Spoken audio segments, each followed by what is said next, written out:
Welcome everyone to our second episode of our webinar series on how to grow peace journalism. So peace journalism, for those who don't know, is an attempt to do journalism in a different way, especially around peace and conflict stories, in a way that is helpful for peace process. It promotes, for example, the voices of normal people, ordinary citizens, and peace builders over those of necessarily elites, military and political leaders. It tries to look for solutions versus focusing on victory framing. It tries to do less sensationalism and more focusing on the consequences of conflict. So it's just trying to redo journalism in a way that we think will help a peace process. And of course, with so many conflicts in the world today, so many devastating conflicts with such, every day we're startled with these terrible images from around these different conflicts.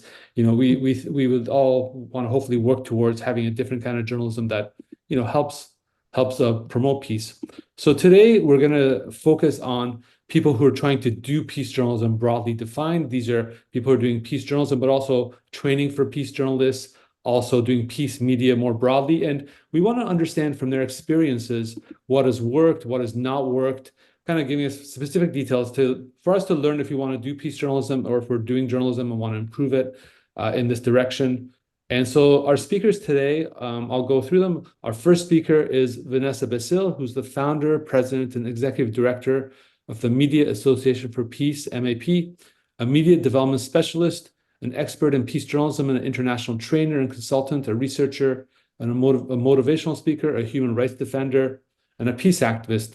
For more than 10 years, she's initiated capacity building and advocacy projects, activities locally and internationally to enhance the role of media in peace and conflict transformation, human rights, gender equality, accountability, and environmental peace building. And then we have our team from the organization War Stories, Peace Stories, Andrea Maraskian and Jamil Simon. Andrea is a freelance audio producer and writer with over a decade of experience in public radio and podcasting. She was a founding producer, reporter for Side Effects Public Media, a public health reporting collaborative based at WFYI Indianapolis, and the founding producer of Next, a regional public radio based show based at WNPR in Hartford, Connecticut. She holds a bachelor's degree, and currently she's a producer of a bi-weekly War Stories, Peace Stories podcast, Making Peace Visible. She holds a bachelor's degree in political science from Bard College. Jamil is an award-winning documentary filmmaker, communication expert, and lifelong peace activist. He was a conscientious objector in the Vietnam War. Through his media production and consulting firm, Spectrum Media, Jamil has made documentary films about sustainable development, education, nutrition, and child health. In partnership with multilateral organizations like USAID and the World Bank, Jamil has worked in Africa, Europe, Asia, Latin America, promoting social and environmental reform through documentary film. In 2017, he founded War Stories, Peace Stories, and was later awarded the 2019 Luxembourg Peace Prize for his work promoting global awareness of peace efforts through this initiative. And finally, I'm just making sure no one's waiting in the Zoom here. Okay. And then finally, we have Stephen Youngblood, who's the founding director of the Center for Global Peace Journalism at Park University in Missouri, where he is the Communications and Peace Studies professor. He has organized and taught peace journalism seminars and workshops in 45 countries. He's a 3-time Fulbright Scholar, and currently he's a Fulbright Scholar in Moldova. He also served as a U.S. State Department Senior Subject Specialist in Ethiopia in 2018. He's the author of Peace Journalism Principles and Practices. He edits the Peace Journalist magazine and writes and produces Peace Journalist Insight. He's been recognized for his contributions to world peace by the U.S. State Department, Rotary International, and the World Forum for Peace. And he was also the Luxembourg Peace Prize laureate for 2020-21. So we have a couple of winners for that prize. Okay, so with that, welcome again, everyone, to this series. We hope we'll go roughly 10 minutes per group. So Vanessa will go first, then the War Stories, Peace Stories team will go, and then Steve Youngblood will go last. And then we have up to 30 minutes for Q&A. So please have your questions. You can put them in the chat, or you can just put your hand up and say it out loud, whichever you prefer. So with that, I will pass it on to Vanessa. So please go ahead, Vanessa. Thank you. Thank you very much, Babak. I'm so happy to take part of this webinar. I'm going to share my screen as I have prepared a small PowerPoint presentation. Okay, so I'm going to... Can you see my screen, yeah? Yes. Okay, so first I'm going to give you an idea about what I'm going to include in this presentation. So first I'm going to talk a little bit about how the journey of peace journalism has started in Lebanon, and how later on I founded the association that's called Media Association for Peace, specialized in peace journalism. And finally, I'm going to share with you some challenges and opportunities that I have found during my practice in peace journalism training. So first of all, I mean, I'm like so happy when I first start by saying how I was exposed to peace journalism first. It was through a workshop with Jake Lynch in Beirut, organized by the organization FDCD. So this is how me as a freelance journalist, I was working as a freelance journalist back then and studying journalism and political sciences. This is how I was I have first learned about peace journalism. I really found the idea very interesting and attractive, and I really felt that somebody should be doing this in Lebanon, more often. So I took the lead of actually starting organizing workshops on peace journalism. So 2 years later, I have organized the first workshop for media students coming from different backgrounds. Of course, I don't have time to really talk about the background of Lebanon and why peace is so important there, but I guess you have an idea. So of course, it's a very polarized and divided society. It's very also diverse. And the challenge was actually to work on social cohesion and on reconciliation after 30 years of civil war. So I really wanted to bring people from different backgrounds so they can break stereotypes and work together, and they are the future journalists of the country. So I felt, they are the ones who can play an essential role in that. So after the first success of the peace journalism workshop, I have decided to organize a second one based on the request of students from different universities. So the following year, I have did another workshop also on peace journalism, and I was bringing like experts and trainers. I was not a trainer back then, so of course I learned how to be, but I was always inviting like trainers and speakers to talk about the role of media in conflict and in peace building, and how as Lebanese journalists we can play a role in peace process. So after the success of the first two workshops, I have decided to create a group called the Lebanese Young Peace Journalist Group in 2012. And this group actually, that is also formed of young journalists from different backgrounds. And this group has formed the Media Association for Peace. So I wanted to do something a little bit more institutionalized, and to have like a status. And of course, it was very challenging to do so in Lebanon. So I really wanted to, have this status that would allow us to, be more, to let people take us more seriously, if you want, about our work. So that's why the idea of the NGO was created. And this is a picture from the launch of the map. Of course, it was a big day, and media was there. They were filming, they were reporting the event, and also professors and family and friends. So it was the first NGO actually that was specialized in peace journalism in Lebanon and the MENA region. And we have attracted a lot of attention, especially from the Lebanese and Arab press, because of course, I mean, the concept of peace journalism was not very known back then, and they wanted to know more what is it about and what is our plan and why we are called the peace journalist and what do we want to achieve. And of course, I think the media really played a good role because they were very supportive to our work, and they were like very interested also in the initiative. So we were all over the TVs in Lebanon and the press and radio stations being interviewed about the activities of MAP and our plan and our vision.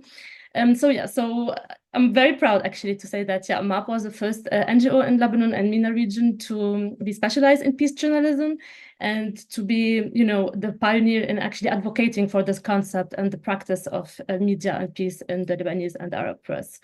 I wanted to do something that's, you know, not only focused on peace journalism as such, but also to have a little bit a more broader approach, I would say. So I have created different programs in the association, and I have approached peace journalism differently through the role in conflict, the role of in human rights, in development, and in environment. So those were the 4 programs, and they of course include negative and positive peace. And I have created another program because I thought that, of course, I don't have a team of 100 people to be able to implement all of these programs. So what I thought about is to engage young people, you know, in the activities of peace journalism in these 4 approaches. So I have created the volunteer and internship program. So by hosting interns and volunteers in the association, we would, of course, have, you know, good human rights potential, and we would also, you know, involve and empower youth in these approaches. So the activities, of course, focused mainly on trainings and workshops, but also on conferences and media production. And I'm going to give you just a very brief idea about what kind of activities that we have done within the association to spread peace journalism and to expose more people on it. So here are, you know, some pictures of our workshops and public discussions. We were always targeting young people because I am part of this generation, the first generation after the civil war in Lebanon. And I thought that, you know, my fellows and we can actually play a role in sustaining peace in the country. At least that was the original idea. And those are also other pictures from training retreats on peace journalism and its role in the environment, for example. So we go, for example, to some mountains in Lebanon, and we take workshops and training with experts in environment and in journalism. We have, of course, collaborated with many partners and organizations, mostly internationally, because, of course, in Lebanon, there are no really local supporters, and I'm going to get into that when I talk about the challenges. So we have, for example, collaborated with the United States Institute of Peace, especially when the crisis of the Syrian refugee has started in Lebanon. And I thought also we could do something about it and to play an active role in the crisis of the country. So we have organized a training at MAP for Syrian and Lebanese journalists living in Lebanon to better address the Syrian refugee crisis. And we have also collaborated with the Center for Global Peace Journalism. And here is a picture with Stephen, who also came to Lebanon in 2013. We have collaborated with Deutsche Welle Academy. We have offered a TOT on peace journalism for different students and potential trainers also. So we wanted more people to train on the concept because we were not so many. And also we have collaborated with UNESCO, and we started to give trainings not only for Lebanese journalists, but we went a little bit, we expanded, we went more broadly, and we started to work with Yemeni organizations, for example, and giving trainings for journalists from Yemen. Another activity that we were also very much focusing on every year is the regional conference that we've been doing on media and peace and human rights. And this is some of the pictures. I thought that it's not, you know, peace journalism should not only be addressed to journalists, because we need, you know, to activate the discussion on peace journalism, like with broader people. So we invited academics and professors and lawyers and activists, also from different backgrounds, and we engaged them in the discussion on media and peace. And the panels of the conference were very, very different. Like, I thought that we can also talk about, you know, media and peace from different approaches, going back to the programs that I first talked about. So, for example, what is the role of peace journalism in the LGBTQI community, and the refugee rights, and the freedom of expression, and online media? So we try to, you know, have a broader approach of peace journalism. And the other thing that we also thought about is that how we can motivate our journalists to practice peace journalism, especially the ones who do not have much experience, who are still at the beginning of their career, who still did not probably publish much. So we thought that we can create like our own small media outlets in which our journalists can apply what they've been learning in the workshops we've been offering. So we came up with like an online magazine. Here it was a project how to cover Syrian refugee crisis in Lebanon. And the journalists, they have came up with different stories, like very empowering stories, and also videos. So we worked also in different kinds of media. So those are some of the articles they have published in the magazine we've created. and those are also different videos that they have also filmed in the Syrian refugee camps and with Syrian refugees living in Lebanon, empowering and success stories and inspiring stories about them. Another thing that also we thought about doing to spread more peace journalism in the country is to come up with studies that we allow us to study the mainstream media and how the mainstream media is actually applying or not peace journalism. So we came up here with a study that examined the role or the approach of mainstream media during the parliamentary elections that happened in 2018. So we study how, if actually they have applied peace journalism in their social media channels. And one of the latest projects is an online talk show on Pressfeed. Yeah, I will not show this because I don't have time. But the talk show was also about with actually mainstream expert journalists, senior journalists. So we have invited them to the online talk show, and they have shared with us their experience about applying journalism or peace journalism in their daily work and what are the challenges of doing so. We have, of course, focused on freedom of expression and, you know, if it could be an enabler to peace or not. So it was very, very interesting discussions that we had in these 6 episodes because, of course, you know, these journalists have long years of experience, and we have also took their opinion about their challenges and probably also the opportunities they have to apply journalism for peace in their work. Of course, we have collaborated, as I said at the beginning, with many donors and international organizations. This is just a few. I think that many of them were very interested in the kind of work that we're doing. It was innovative, it was new. Not many of them have heard about peace journalism before, so it was also an opportunity for us, you know, to open their eyes on this. Of course, the opportunities were allowed. I think that it was a good idea to institutionalize peace journalism, especially in the context of Lebanon, because by having a legal status, it allowed us to raise funds, to receive grants, and also, you know, to have a serious image, I would say, in the local community. And the other thing that I think it's an opportunity to have a map is to also to give opportunities for young people. I think that through MAP, I had the opportunity to give them travel opportunities to take part in international, let's say, exchange programs and trainings. And also young people were able to network through the activities we have organized, and not only young people, you know, like also like the wider audience, I would say they were taking part of the activities and meeting each other from different backgrounds. And the idea of having the VIP and the association, the volunteer at internship program, it also gave working or professional work experience to our interns and volunteers, because they were working in an NGO and they were, you know, gaining experience of how to operate on a daily basis. The other thing that I think also it's an opportunity is that we have also exposed the international donor community to peace journalism in the Middle East, right? So as I said, like not many of them have heard about it. And by us, you know, going there and advocating for our projects and trying to raise funds and to convince them about the idea and, you know, how passionate we are about it, it was also a good thing also for the organization, I would say. The challenges, there are many, but I try to just select a few. I think that in these like last 11 or 12 years of doing peace journalism, I think that conserving also the identity of the NGO was a bit challenging, because it was really a very specialized NGO in peace journalism. And I really wanted to stay loyal to this very idea of having a peace journalism NGO in the MENA region. Of course, it's challenging, you know, to keep this identity in all of these years without also limiting the scope of work, because I really wanted peace journalism to be involved in all the crises of the country and to have a say about what's happening and, you know, to address the issues that we've been going through as a society. And the other challenge is, of course, as I said, there's no financial support from any local organization in Lebanon. We have to take our financial support from international organizations, which also could be a problem sometimes. But of course, the Lebanese government does not really support in any way, any NGO actually, and even less the peace journalism NGO. And there are like no organizations that, you know, would really like support us in any way, but, you know, probably psychologically, which is also good, but sometimes not enough.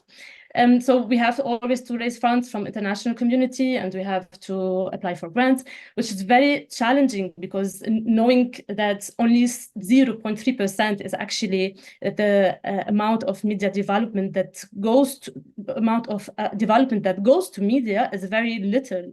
This is from the latest report of CIMA. So imagine that.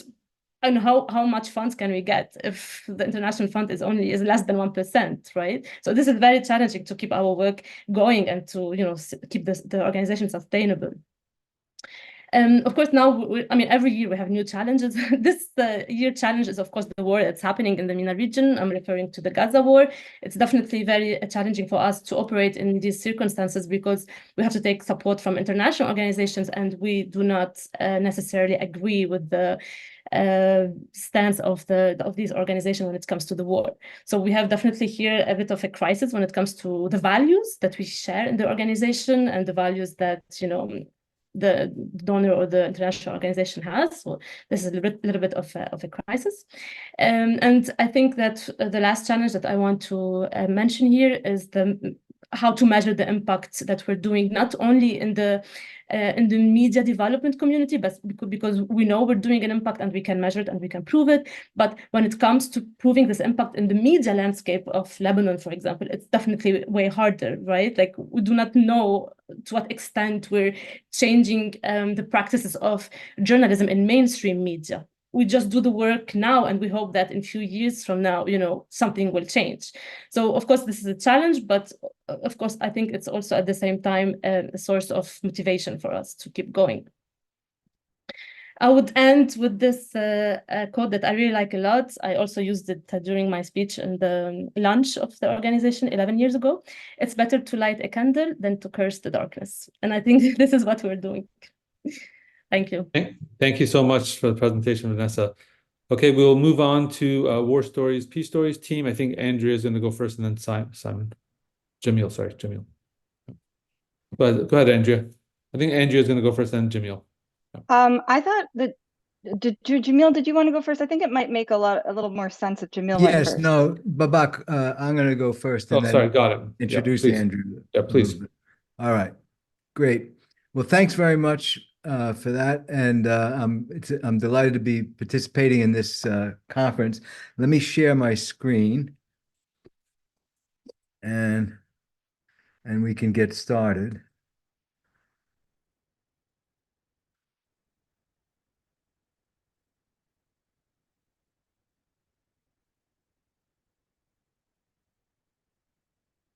Wait a minute.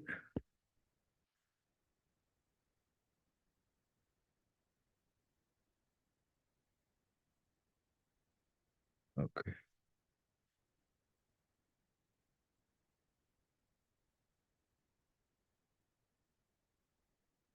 Okay, can you see it? Yep. Great. Yes. All right. Well,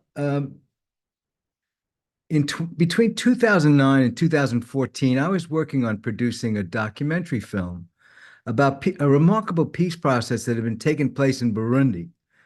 As you may know, Burundi suffered from the same kind of horrific ethnic violence as its neighbor, Rwanda. I learned about a group of peace builders who were training thousands of people in Burundi in conflict resolution skills. And they worked with leaders from different domains, the military, politics, youth, and civil society. And this effort was having an impact. And I wanted to make a documentary film about it. And every time I said to someone that I wanted to make a film about peace building in Burundi, people would look at me quizzically and say, "What's peace building? And where's Burundi?" Americans are not great at geography, and I wasn't surprised that anybody had never heard about Burundi, but the fact that they didn't know what peace building was concerning.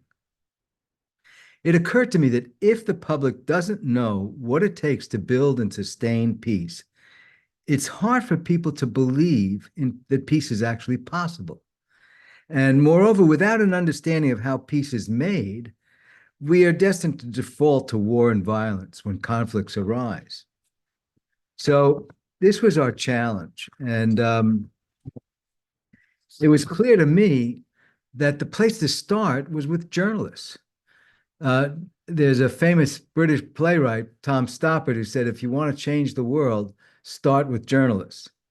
And so we took his advice very seriously. And the way I saw things is that we are currently and still are in a negative cycle.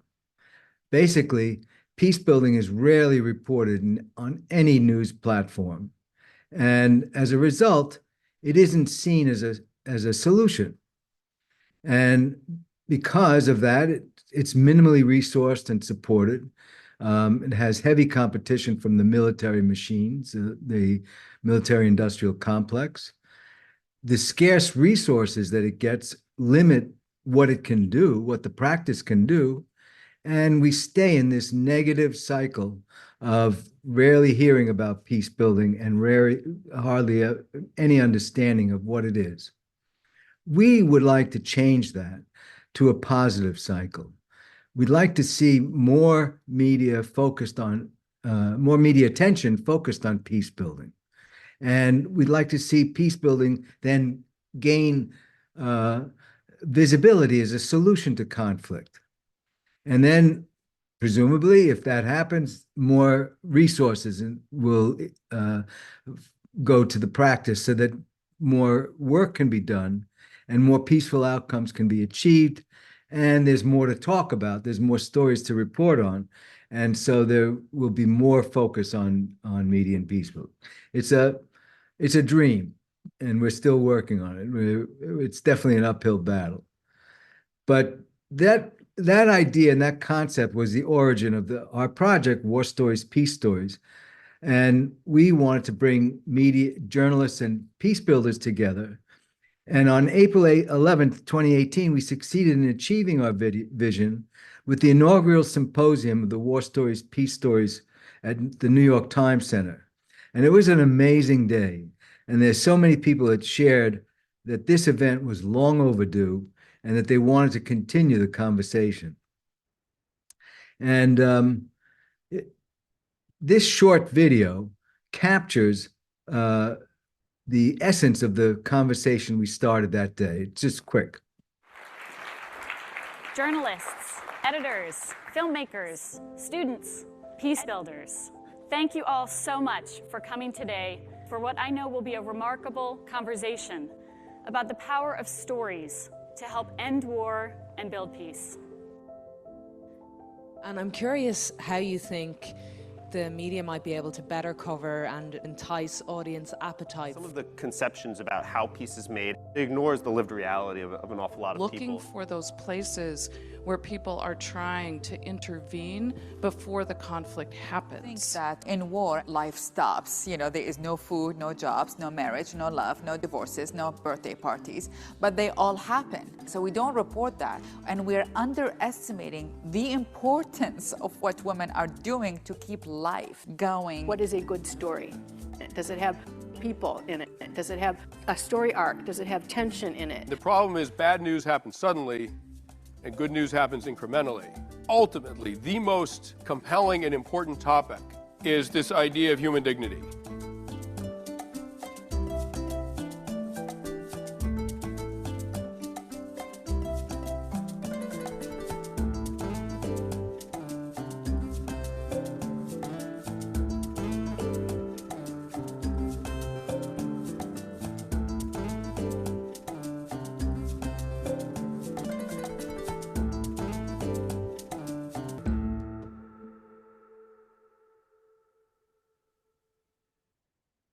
So we're continuing this conversation in a variety of ways.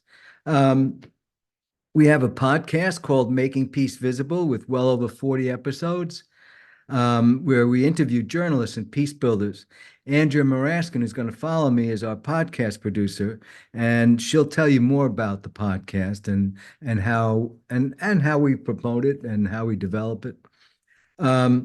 We published the first issue of Nuance, which is a journal a seasonal journal that we're publishing with interviews with journalists, peace builders, and scholars who are trying to change the narrative about peace. And We also started a program called Peace Docs to celebrate the role of documentary films in telling stories about peace building. So, and then with sufficient funding, we're hoping to have future events. We are planning the next Making Peace Visible International Symposium in Washington, D.C. in 2025. And I hope you'll all be able to join us for that.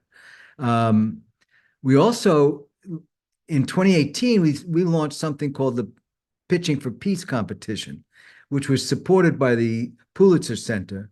And we gave grants to journalists. It was competition to get the grants, but we gave grants to journalists to cover stories on peace efforts. And then we also hope to create the Making Peace Visible Story Awards. And that's to celebrate great journalism focused on peace. So we have ambitious plans to continually elevate awareness of peace building. Our purpose in all of this is to motivate journalists to write about peace and more frequently and in greater depth, and to write about war more thoughtfully. We want the public to understand that peace is a process, not an event. And here's what we think are the key imperatives. We want to engage journalists and editors. That's very important because they're often a block to this thing. Sponsor projects that tell stories about peace building efforts, and train peace builders to use media effectively and to fund their efforts. So that's it. So please join us in making peace visible. And you just go to the website, warstoriespeacestories.org, and sign up for the newsletter, and you'll get notified about new episodes and other publications. And I'll turn this over to Andrea. Thank you, Jamil. So let me stop sharing. Okay, can everyone see my screen and hear me? Yes. Yep. Okay, great. So I'm calling my presentation How We Get the Word Out, because you can have the best content in the world, but if nobody hears about it, then what's the point? So this is a little overview of some of our efforts to spread the word. So here's some basics about our podcast. Jamil is the host, and we've had some wonderful guests. Babak and Steve have been on the show. Also, Bette Dam, who's also in the audience. She's a Dutch journalist who covered Afghanistan for 15 years and a scholar.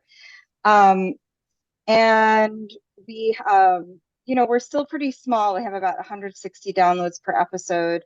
As many in our field, we struggle with funding, but we have been downloaded in 105 countries, which is a fun fact. So I want to highlight a few of our strategies that have worked. So one of our episodes, our most successful episode, is called Spotlight Colombia After Demilitarization, a New Narrative. This is Daniel Salgar. He, and if you can see, he is interviewing Timoshenko in this picture, the former leader of the FARC. So he covered the peace process in Colombia for 10 years, was an editor at El Espectador, and also was an editor on Colombia's Truth Commission report. So this was a pretty uplifting episode right after the report came out. But the reason it was so successful, I think, is largely due to our partnership with Global Dispatches, a pre-existing podcast, Mark Leon Goldberg. It's a wonderful show about world affairs. And out of the goodness of his heart, really, he agreed to promote our show and his show in exchange for us promoting him. But he had many more listeners, so it was very generous, and no money exchanged. So this is called a promo swap. So you can see this was all of our downloads from last year. This spike here in September, this started when Mark shared about our podcast and Global Dispatches. And I think because that episode happened to be in the right place at the right time, we've got over 1,300 downloads. Of course, there may be other reasons I don't know completely. Okay, so another episode that was important was called In Modi's India, Journalists Must Toe the Line or Risk Jail Time. This is Suchitra Vijayan. She's a writer, an academic. She authored this book last year about Indian political prisoners. So talking about erosions of democratic freedoms in India, journalists and others who speak freely and criticize the government become enemies of the state. So for this one, we actually did a feed swap, which is when a whole episode of our podcast is in another podcast feed and vice versa. Democracy Works is a podcast from Penn State about what it means to live in a democracy. They also have been going on for a while and have a good, healthy listener base. I have a professional relationship with the host. And they shared this episode. If you see, like, we made our big marketing push September, October, there's a bit of a dip and then a kind of a modest rise after that, after they shared our episode. You know, the idea being that people would want to hear more. However, on our feed, our episode, which on this episode, on our feed, this episode has only gotten 160 downloads, but on their feed, the same episode got almost 1,000 downloads in just the first 2 days. So a lot more people are hearing Suchitra's important reporting about what's going on in India. And then we also got some more listeners for our show. Okay, so social media. Not usually a great way to get people to listen to our podcast or podcasts in general. There are some exceptions. This is another one of our most successful episodes with Jack Farrell. You may know him, does communications for Search for Common Ground. So you're seeing a screenshot here, but it's actually a video. If you were looking at this on Twitter or X, you can see the little play button. So what it is, it's a quote, it's an audio quote, and the video is just the text, basically subtitles. And he was talking about how his favorite example of peace in the media is the show Derry Girls, which was about a group of teenage girls, you see them here on the right, from Northern Ireland during the Troubles. And he had this very fun soundbite where he said that, he quoted the show saying, one of the girls saying, "Oh, I'm tired of hearing about peace. I just want to go to a disco." And he said that the real meaning of peace is, the freedom to just do something like go to a disco. So this was on X. It got, he reposted it. It got a total of 10 retweets, which is a lot for us. And then he also shared it on LinkedIn. And he left a nice message on top, thanking the two of us. And he's very well resourced in the networked in the peace building community. Jamil is on LinkedIn as well. So I think that helped get it out. And I think we had 10 reposts on this too, that you can't see that. And then the fourth thing that we did, this is the work of Tink Media, a podcast marketing company that we hired last September and October. They got us placed on the homepage in Castbox, which is an important podcast listening app, not as big as your Spotify or Apple Podcasts, but it's up there. And just pitched us, told them a little bit about it. And there's a whole bunch of different podcasts that they featured in autumn here in late September. We're here with How to Do the Pot. And, it actually was really successful. From basically nothing, we now have 12% of our listeners on Castbox, which is 880, or 12% of our downloads, 880 downloads. So in conclusion, invite you to join our global community of listeners. This is our heat map showing where people have listened around the world. You can scan the QR code in the bottom left to take you to our website where you can listen wherever you get your podcasts, or go to makingpeacevisible.org. Also, please reach out if you're interested in being a guest or you want to pitch a guest. We'd love to hear from you at info@warstoriespeacestories.org. My personal email address is also here. And thanks for listening. Thank you, Andrea. And then we'll go to our final presentation by Steve Youngblood. I'm going to request again to please try to keep it to 10 minutes just so we have some time for Q&A. Thank you very much. Please go ahead, Steve.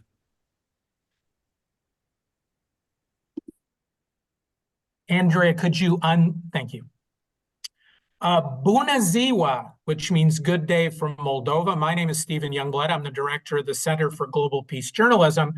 And as is typical in my life, I'm going to take a different path and talk a little bit about growing peace journalism, and a little less about my organization, the Center for Global Peace Journalism, and a little more about some work that we've been doing with bridge building reporting that I think is a good way to think about peace journalism. So when you look at the characteristics of peace journalism, number 2 talks about how peace journalism acknowledges a common ground between parties and rejects divisive, polarizing us versus them narratives, which is very typical, and that peace journalism builds bridges. So what do we mean by this bridge building? This afternoon, your time, I'm going to share a little bit about a couple of projects that have done just that, sought to build bridges between communities. The first occurred in Turkey, and you see the details of this on your screen. It was called Media in Tandem, Social Cohesion Through Storytelling. So the organization I work with was called HASNA. And what this organization did was they gathered young video storytellers who were Syrian refugees and who were Turkish young people who lived in communities that housed a great number of refugees. And together, they created these boundary crossing video projects that really talked about a number of refugee issues from using many, many different perspectives. As you see the quote below from Rukmini Banerjee, the director of HASNA, that these short videos broke myths and created generational empathy for the other. So I think that this is a good model. The project I'd like to talk the most about is a project that I've been working on. It's been 3 or 4 years now with the East-West Center, which is a State Department grantee based in Honolulu. There have been what this project has done is brought together Indian and Pakistani journalists. So in the first cohort, there were 80 journalists, and in the second cohort, 20 journalists. So what this project has done is, starting on Zoom and then face-to-face, brought together these Indian and Pakistani journalists and put them into reporting teams so that a Pakistani journalist and an Indian journalist together would report about stories of mutual interest and concern. This is the website that the first cohort created, called Journalists for Change. And you can find it just at journalistforchange.org. And here you see all sorts of different stories about a variety of subjects, about gender, about economy, and so on and so forth. Now, the second cohort, 20 journalists, did stories, or they're in the process of doing stories now, specifically about the environment. And so we just met with that cohort in January in Kathmandu, which is a neutral place that we can meet. An example of one of the articles that they produced can be found here. And actually, one of the authors of this article is with us tonight, Priya Sen. So you might want to ask her a question or two about it. So they tackled the most difficult possible subject, in my view, which is not just climate change, but talking about how transgender activists in both places are really combating climate change. And I just thought that this was a really fascinating look at this. So there's a short video that the East-West Center produced about that, and we're going to watch just a minute or two of this so that you get a feel for some of what this project was like. So let's take a quick look at that video.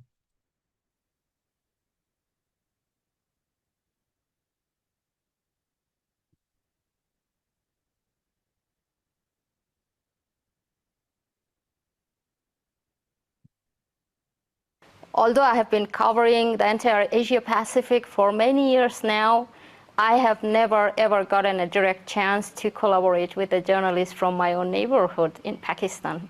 It was first time in my life I met with Indian journalists, and especially from the journalist from Indian held Kashmir.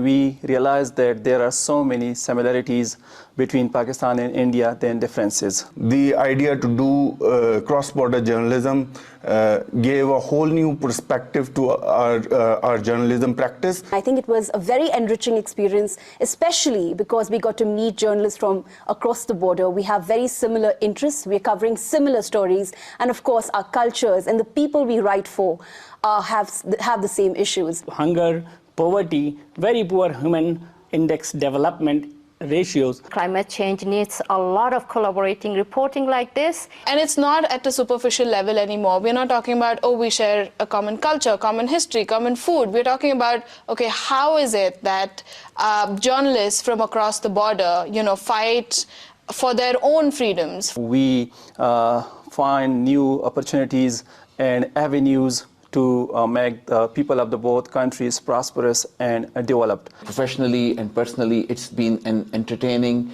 enlightening, and refreshing experience. So it was amazing experience. I learned a lot, and I'm looking forward to meet again with my Indian colleagues and Pakistani colleagues together.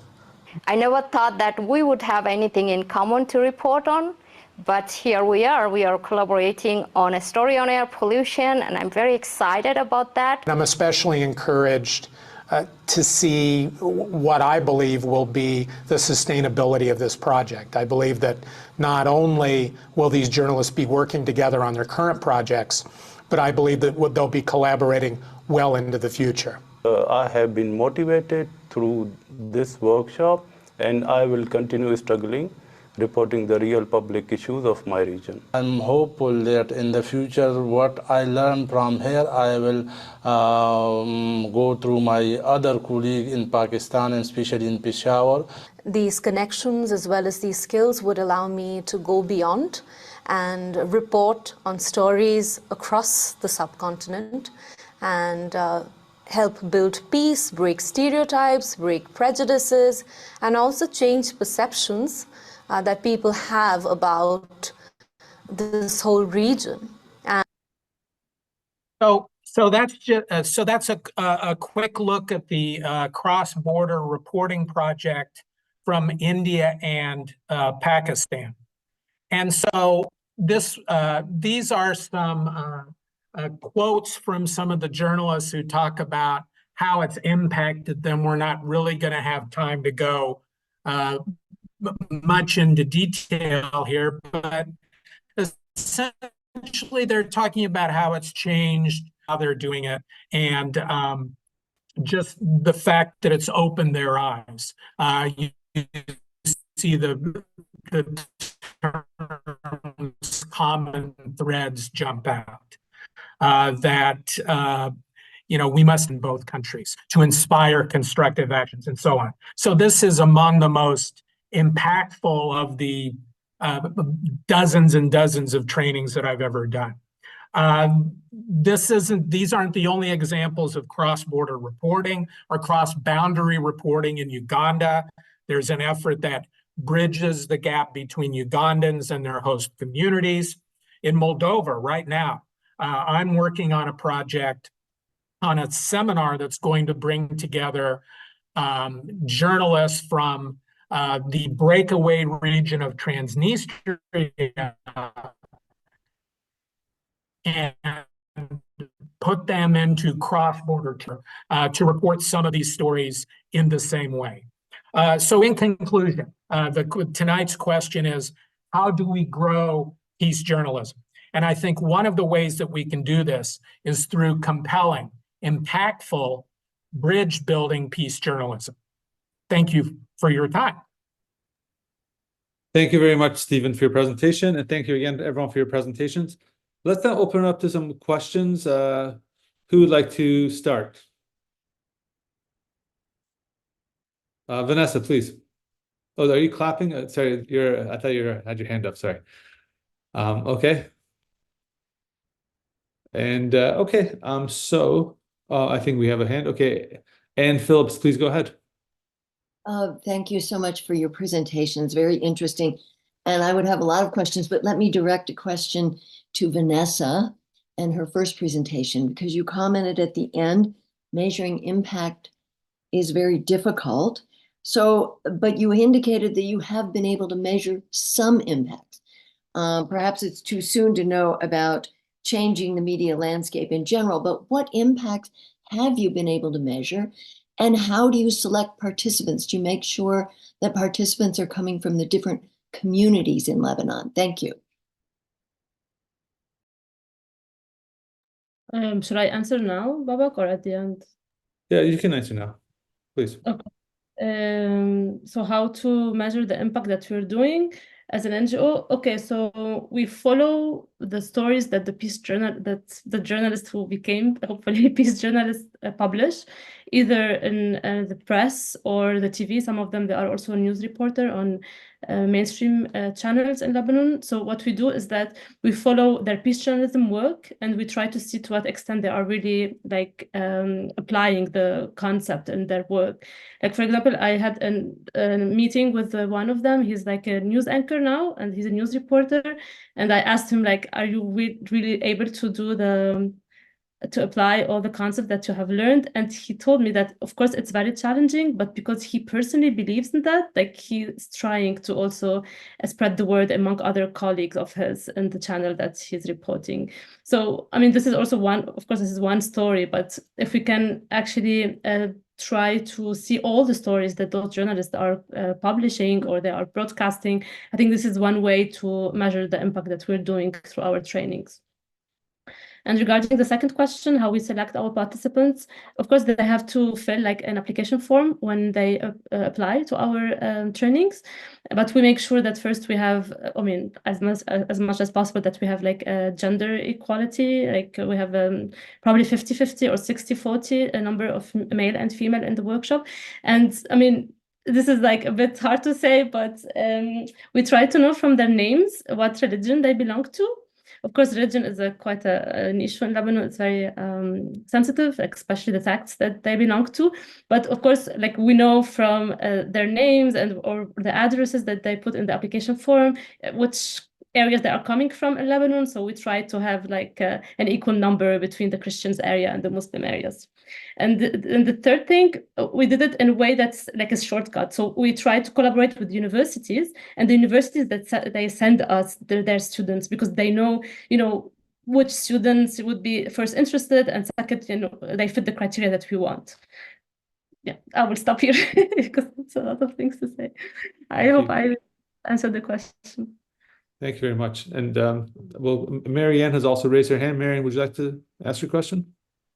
Sure. My name is Marianne Perez, and I'm wondering if, going back to the overall question of how to grow peace journalism, if there's anything that we can learn from our cousin solutions journalism.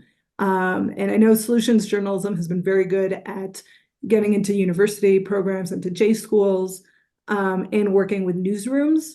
And I know Steve and Jake do teach at the university level. But I'm wondering if anyone has any thoughts in terms of either, I don't know if the route is collaborate more with solutions journalism or learn from them and do, and how, ultimately, how can we grow peace journalism? Just before anyone answers that actually is a good segue into a plug I was going to do, which is actually our next two sessions in this webinar series look at constructive and then solutions journalism related to peace journalism, how we can learn from the lessons from those areas. So please come to those as well, but I'll see if anyone can answer that question more specifically.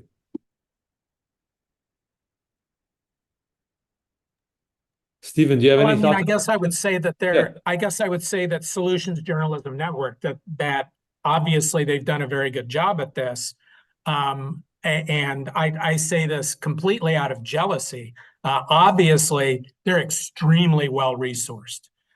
So I know that I speak for Jamil and Vanessa and Andrea as well when I say if we had those kind of resources, we could do some pretty amazing things too. So I applaud what they've done. And I think that solutions journalism is certainly something that's worth exploring. But yeah, I'm a little jealous of their resources, and it allows them to do so much more than the rest of us can. I would just add to that, one thing that's interesting is that they're more methodology that can be applied to many subject areas, whereas peace journalism tends to focus on peace and conflict areas. So in some ways, we're a little bit narrower. And I think we actually overlap with solutions journalism in terms of that peace journalism, going back right back to 1965 article by Johan Geltung. And his co-author talked about the idea that solutions have to be part of the story to have a peace journalism story. So we, in the peace journalism area, have already been talking about this since the 1960s, at least the initial authors did. And I think what they have done is focused on that overlap, but then they're also applying it to many other areas like environment and other social problems and so on. So I think they have a healthcare. broader, exactly. They have a broader Right. area of scope as a result. And I think they're doing great work. I mean, I really applaud what they're doing. And yeah, there is a compatible, but I think you put it very well. Our focus is more narrow. Theirs is very broad. I think, I mean, I might not be completely up to date. But we did some interviews with people from the Peace Journalism Network, and I think it was 2022. And you can search their website for stories about topics. They didn't have a whole lot on peace and conflict. So I think that is an area where, we could work together with them. Yeah, absolutely. Although they did seem to be a little bit more domestic focused in the US. Thank you for that. I put the link in, by the way, for the next webinar, which looks at constructive journalism, and the one after that will be on solutions journalism. I think Rose had a question. So Rose, do you want to ask your question?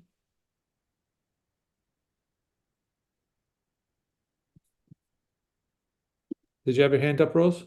I think Rose has left the... Yeah, I think we lost Rose. We lost her, yeah. No problem at all. That's fine. Yeah. Are there any other questions at all? Okay, maybe I can ask one as well. Just following up on the first question, Stephen, I was going to ask, when you do your trainings, do you in any way follow up to see if those ideas are being implemented by the journalists when they go back? And if we were to try to, I think that's one of the really important issues of Vanessa pointed to, if we were trying to do some kind of monitoring evaluation to see if these efforts are successful, how would we do that? Well, I mean, that's $1 million question, right? So in a recent edition of the Peace Journalist magazine, actually, Jake Lynch wrote an excellent piece where he went back and did some interviews and did some research about those who he had trained. And what he found in a general way was that the training had been efficacious and that there were changes in the approaches that the journalists took. Primarily, I don't want to say primarily, but first and foremost, changing their approach to a more humanitarian tone. I've done this kind of follow-up myself. It's more of an anecdotal sort of follow-up.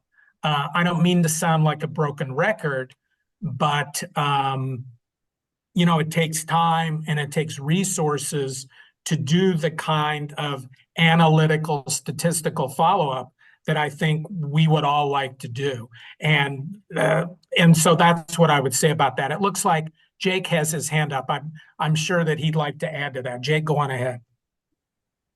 Thanks, Stephen, and everybody for another fascinating session. Yeah, just briefly, that is a kind of a way to close the circle, as Vanessa and others have mentioned, and Stephen's just elaborated on there.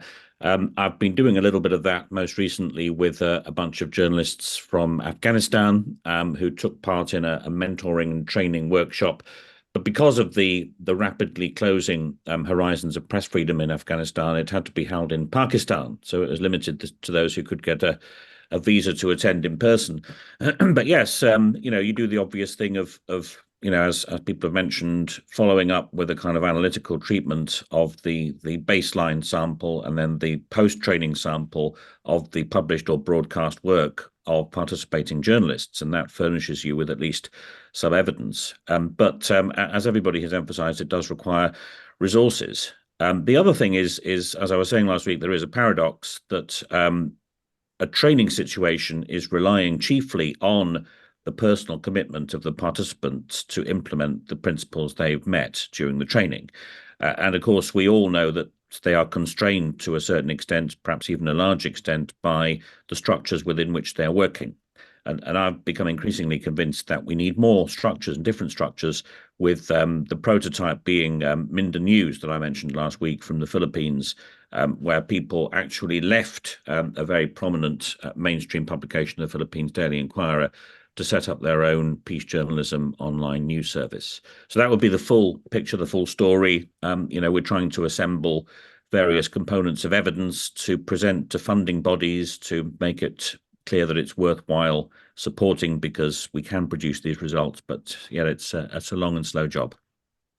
Thank you, Jake. Thank you very much, Jake. And without comment, I noticed we've reached the top of the hour, so I'll take this chance to thank everyone for participating who attended today, and thank our speakers, Vanessa, Jamil, Andrea, and Stephen. And please join us. We're 2 weeks into this 6-week session, so please join us next week, same time, 10 a.m. Eastern time on the East Coast of the United States, and whatever time around the world you're in. Please join us for the third one on constructive journalism. We're not going to delve into looking at this from some different angles. And then the following week, again, we're looking at solutions, and then we're going to look at voices from the global south, and then finally innovations in peace journalism. So we have 4 more really interesting webinars coming, and please join us for those and keep the conversation going.